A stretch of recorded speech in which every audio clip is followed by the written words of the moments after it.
Profundizar acerca de la situación, los incendios que afectaron a distintas regiones del sur de nuestro país durante las últimas semanas. Ya se iniciaron trabajos de reconstrucción, también aplicación de fichas, entrega de algunas ayudas económicas, y para eso y saber una actualización, saber lo que viene también y el trabajo que queda acá hasta el 11 de marzo, tomamos contacto con el subsecretario del Interior, Víctor Ramos, a quien ya vemos en pantalla. Subsecretario, ¿cómo está? Muy buenas tardes. Hola Ivo, muy buenas tardes, ¿cómo estás tú? Muy bien, muchas gracias. Cuéntenos, antes de que entremos ya en materia, una actualización acerca de las personas, viviendas afectadas por los últimos incendios en la zona centro-sur de nuestro país. Por supuesto. Bueno, Ivo, como he planteado en diferentes lugares, enfrentamos diversas situaciones y bien complejas durante esta temporada de incendios forestales. Por un lado, tenemos que estar atentos a las temperaturas y al combate de los incendios. Hoy es uno de esos días donde tenemos un botón rojo, una alerta, tanto de CONAF como de Senapred, del cual estamos mirando permanentemente, porque en cualquier momento alguna alerta tanto en Maule, Ñuble, Biobío, la Araucanía, puede saltar y puede traducirse en un incendio de proporciones. En segundo lugar, seguimos centrados en la ayuda a las familias de Ñuble y de Biobío, lugares donde hace 10 días sufrimos incendios que devastaron, en muchos casos, ciudades completas como el sector de Lirquén o el sector de Penco o Punta de Parra en la comuna de Tomé, pero también en una zona rural de Concepción, de la comuna de Concepción, que es bastante difícil de poder abarcar por su dispersión demográfica, pero donde se concentraban también una gran cantidad de habitantes y un incendio que fue enorme, de estos incendios que se llaman de sexta generación, un incendio que se une entre dos focos, el Trinitarias junto con Rancho Chico, que corre de sur a norte y que llega hasta a producir esta devastación. Entonces, estamos al mismo tiempo, sin descuidar nuestro sistema de respuesta ante la emergencia. Seguimos en terreno junto al presidente Gabriel Boric. Acabo de llegar yo a La Moneda, estuve junto a él hoy día en el sector de Lotato, en Concepción, entregando las primeras viviendas de emergencia para un sector que también terminó bastante afectado. Fueron más de 40 viviendas las que ahí se perdieron, de un conjunto de 105 viviendas aproximadamente que dependían de un agua potable rural, el cual ya nos comprometimos que como Subsecretaría de Interior vamos a financiar para poder restaurarlo. Estuvimos ahí con Olivia, dirigente de ese agua potable rural y también presidente de toda esa comunidad, presidenta de toda esa comunidad, conversando junto al presidente y recorriendo y conversando con todos los vecinos que se levantan. Los vecinos, los chilenos y las chilenas no esperamos a que estén en las mejores condiciones para comenzar a levantarnos. Empezamos a limpiar, empezamos a construir, digamos, a ser resilientes frente a una emergencia como esta. Nosotros estamos acompañando. Lo que hicimos, ficha FIBE. Ese es el primer instrumento que hace el Estado. Sí, eso le y quería acá preguntar. Es algo muy importante. Sí, subsecretario, la celeridad con que se ha aplicado mucho, usted me tiene que interrumpir. Sí, no se preocupe. Y por supuesto tiene mucho que decir, me imagino por todos los días que ha estado allá, pero claro. Le quiero preguntar por la celeridad con la que se ha aplicado la ficha FIBE. Obviamente que hay lugares en los que personas durante los últimos días, los últimos fines de semana decían no han podido llegar hasta ciertos lugares, que están un poco más alejados, que es más complicado llegar.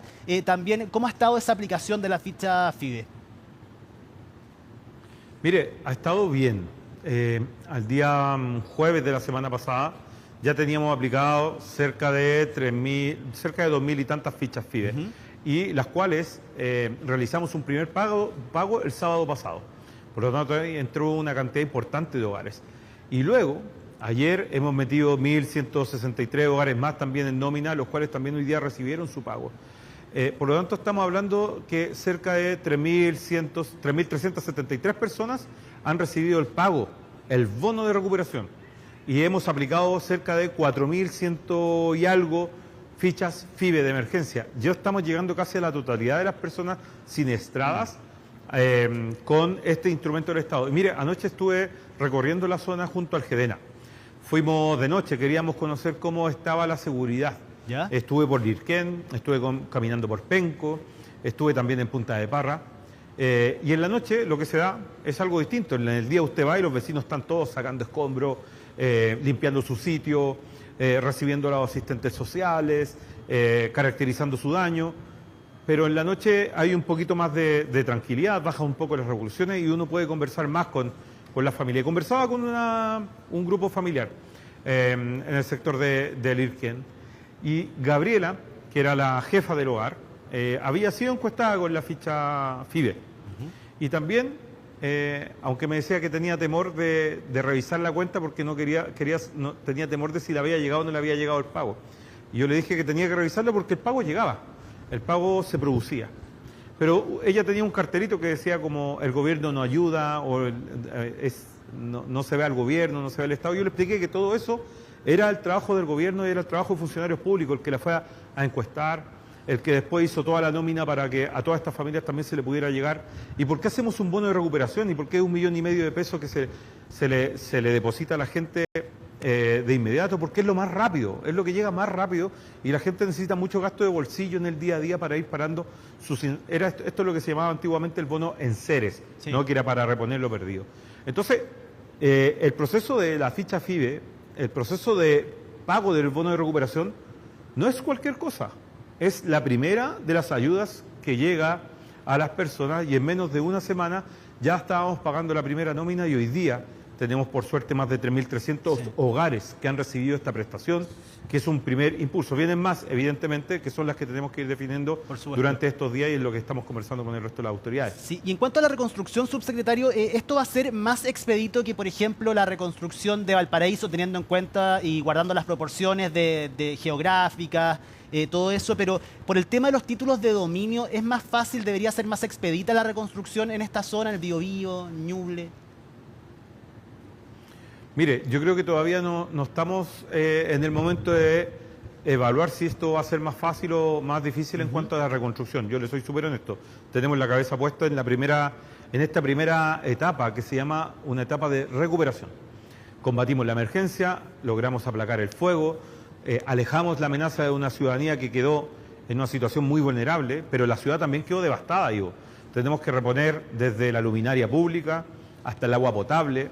Imagínense que ayer me reuní con Esvío y con CGE, que son las dos empresas, la eléctrica y la sanitaria de la región. Y veíamos este tipo de detalles. Si vamos a instalar una vivienda de emergencia, que quede cerca del arranque de agua potable rural que ellos tienen que conectar también a los puntos de conexión de Esvío. O que si vamos a instalar una vivienda de emergencia, que quede también, que tenga factibilidad para conectarla al panel eléctrico que está habilitado en esa manzana, sí, o en esa cuadra. ¿Qué quiero decirle con esto, Ivo? Es que todavía estamos en una fase muy preliminar de recuperación de las capacidades de la ciudad. Hemos sacado más de 2.000 toneladas, lo ha dicho el presidente también hoy día. Eso implica una logística gigante. Tenemos maquinaria del Ministerio de Obras Públicas, tenemos maquinaria contratada por los municipios a propósito del ingreso que les hizo Subdere con los PMU de emergencia. Todo eso hay que coordinarlo junto con las Fuerzas Armadas que tenemos desplegadas en la zona, refuerzos de PDI, de Carabineros, a quien quiero agradecerles públicamente por el recorrido que hicimos anoche, el cual están haciendo recorrido en conjunto, otorgándole seguridad a la ciudadanía. Entonces, al mismo tiempo tenemos lugares todavía que están oscuros y que tenemos que ir a reponer. Me comprometí con el GDN y con todas las dirigentes, tanto Joana como Débora de Punta de Parra, me comprometí. Aquí vamos a sacar un convenio lo más rápido posible para que Punta de Parra tuviese iluminación nuevamente. Y seguimos instalando viviendas de emergencia. Entonces, limpiar, restaurar y poner en funcionamiento nuevamente una ciudad no es cualquier cosa. No, y yo hago un llamado a la ciudadanía a que puedan comprender que eso no ocurre de la noche a la mañana, pero ni aquí ni en ningún lugar del mundo. Y eso lo conversábamos con el general Acevedo, con el contraalmirante Acevedo en la noche en nuestro recorrido nocturno.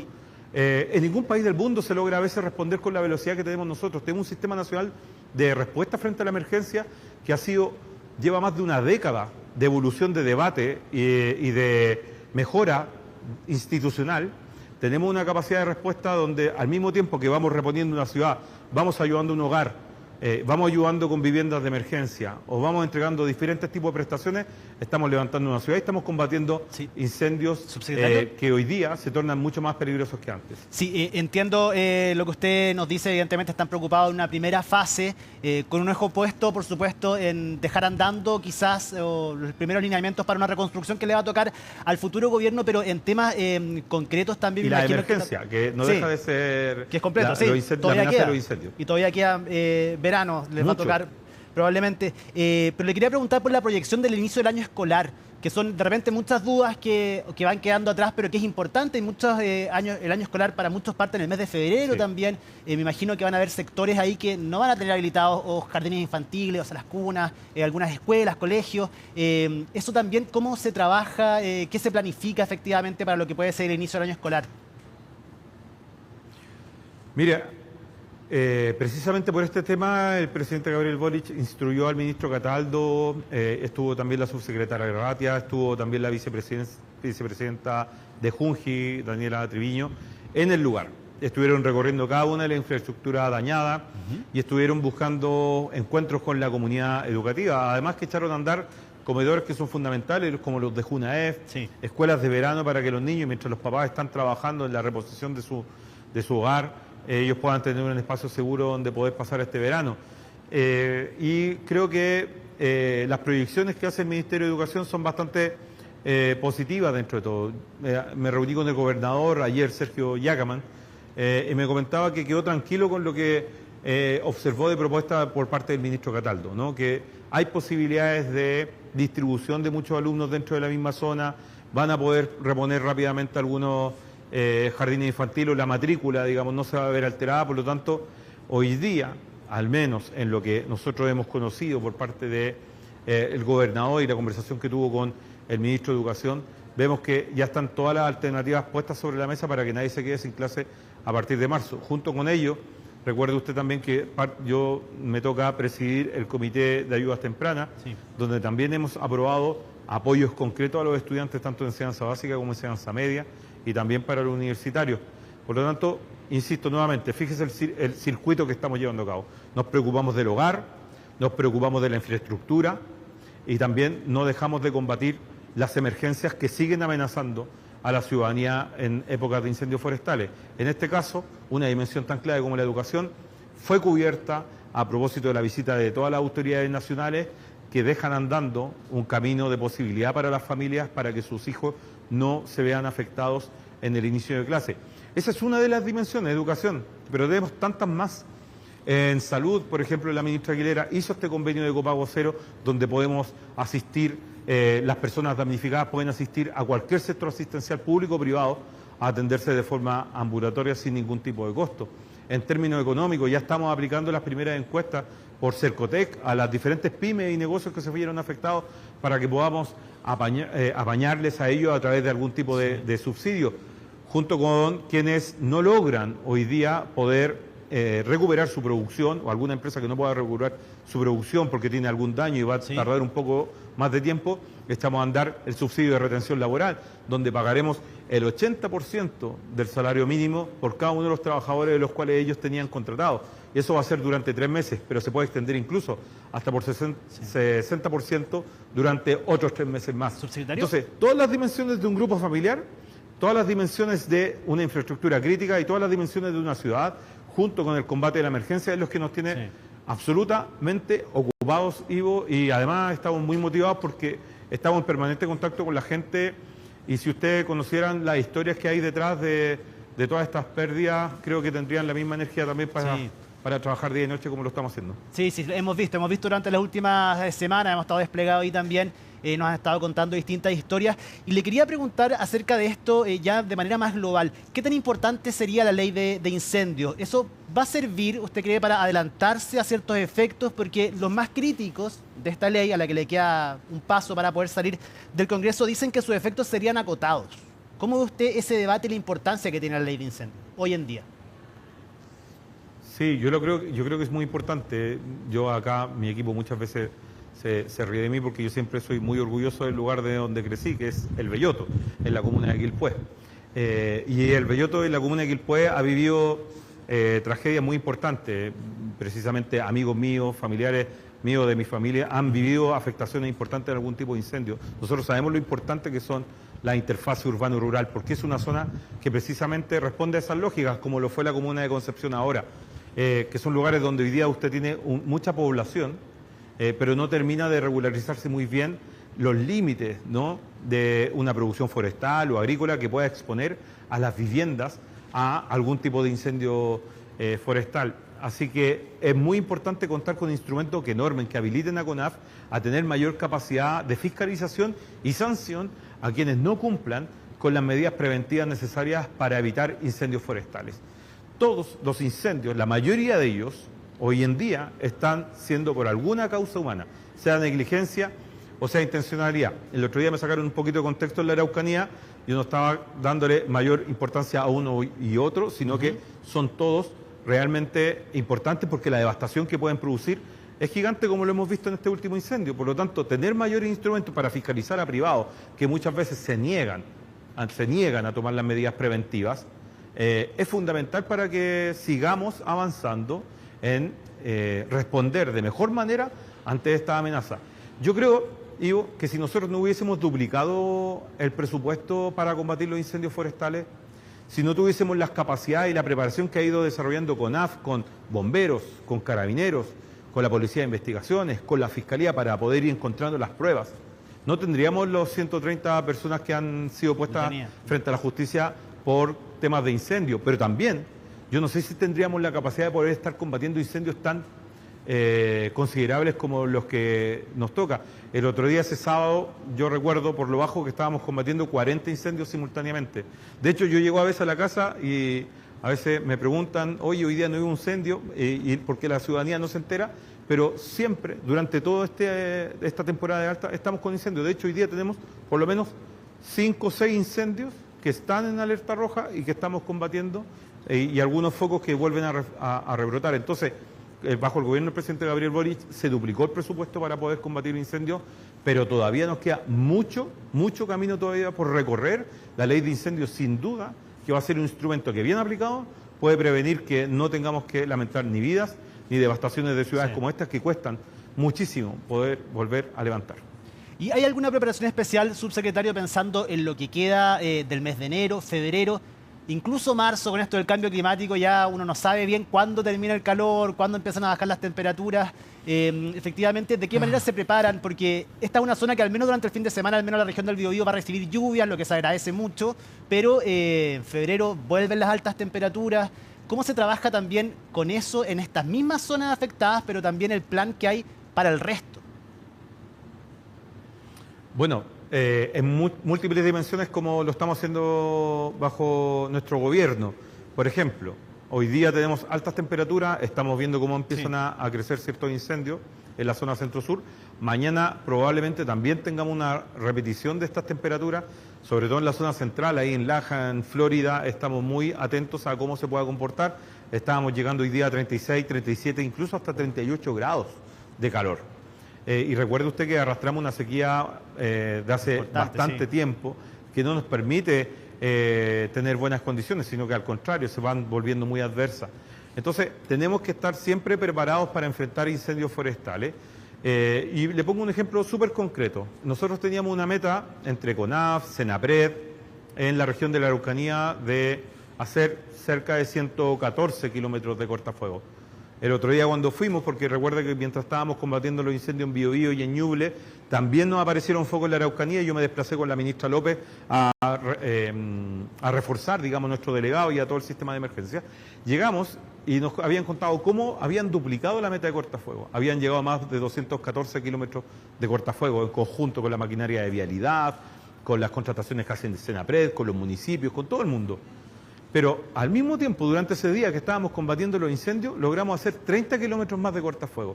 Y esa es la instrucción que le hemos estado dando a todos nuestros delegados desde Valparaíso hasta la Araucanía, que sigan implementando medidas de prevención que nos permita resguardar sobre todo a las ciudades y a la ciudadanía, a aquellos lugares más poblados que son los que están más expuestos a una devastación como la que tuvimos que vivir lamentablemente en los últimos días. Así que nosotros no nos detenemos ni en la prevención, no nos detenemos ni en el combate, no nos detenemos ni en levantar la ciudad de Penco, Lirquén, Concepción, Ñuble, etcétera, ni tampoco nos detenemos en buscar una ayuda más eficaz y más directa para que la ciudadanía vuelva a reponerse después de haber vivido una tragedia como la que nos tocó ver hace 10 días atrás. Así que en eso estamos, Ivo, y no nos detenemos, y nos queda mucha temporada, como usted dice.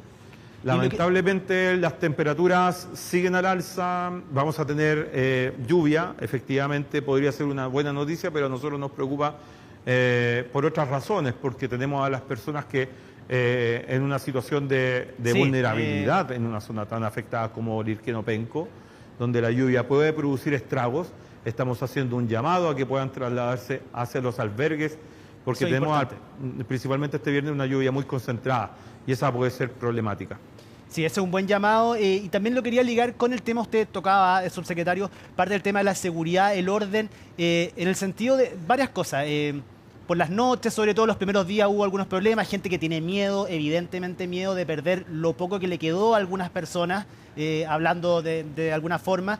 Pero también hay mucha gente que ha querido ayudar, que quiere ayudar, que ha ayudado, pero que trata de ir directamente a lugares donde o no se puede ingresar, o evidentemente se agradece la ayuda, pero camiones o camionetas también podrían estorbar el trabajo de los vecinos, de las cuadrillas que están ayudando ahí. Y también hay gente que va a hacer turismo, finalmente, como a sacar fotografías, a hacer ese tipo de cosas.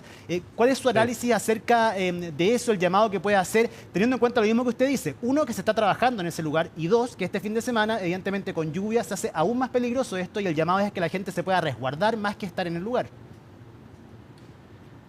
Por supuesto, frente a la lluvia que va a caer este viernes hemos hecho un solo llamado: que la gente acuda al albergue, que no se exponga, sobre todo en lugares donde le pedía Senapred y al sistema de emergencia en la región, que monitorearan aquellos espacios o lugares de mayor exposición al riesgo por remoción de masa. Tenemos muchísima ceniza por todas partes, tenemos desechos por todas partes, tenemos cuestas y laderas que podría, con una lluvia muy intensa en corto periodo de tiempo, traducirse en una amenaza.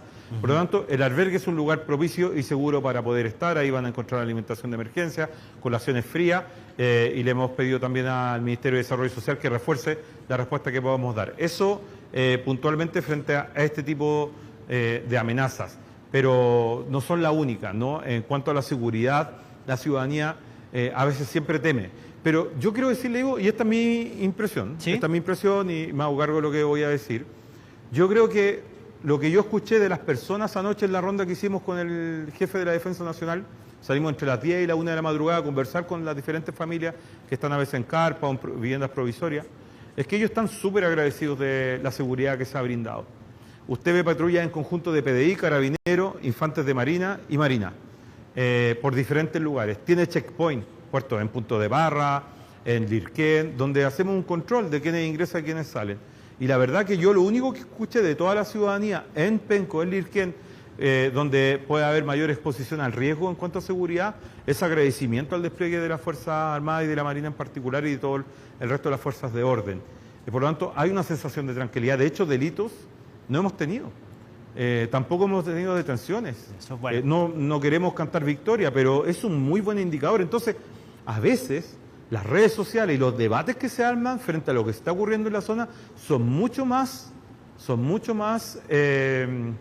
¿cómo decirle? No encuentro la palabra, pero son mucho más quizás como polarizantes o drásticos de lo que la propia ciudadanía en el lugar de afectación está viendo en cuanto a su seguridad.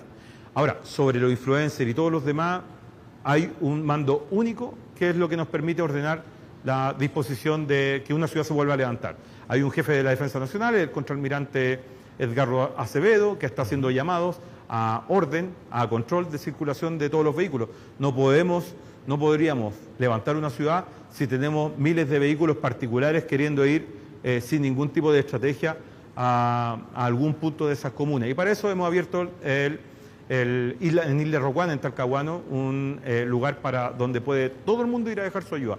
Lo importante es que la ayuda le llegue a la gente. Eso es lo más importante y para eso también todavía estamos afilando algunos circuitos más junto con el municipio de la última milla, el delivery final, que todos estos centros de acopios tienen que lograr llegar también hasta la vivienda de las casas. Pero eso ya es una responsabilidad del municipio en el cual nosotros estamos tratando de colaborar. Ivo, muchas gracias. Sí, justo le iba a despedir, subsecretario. Sí. Le agradecemos por haber conversado con nosotros. Sé que tiene una reunión. Ahora. Sí. Sí, y es muy importante volver a repetir, estamos en un periodo de alertas, de amenazas, en el cual no nos estamos descuidando, pero también, por favor, que la ciudadanía no se relaje frente a esto. A veces después de una catástrofe piensan que no va a pasar nada más. Eso no es así, estamos en plena temporada, nos quedan muchas semanas, así que nosotros seguimos trabajando y le pedimos colaboración en ello. Muchas gracias. Así es. Víctor Ramos, subsecretario del Interior, muchísimas gracias por haber conversado esta tarde con Hoy es Noticia. Que esté muy bien. Y nosotros hacemos una nueva pausa.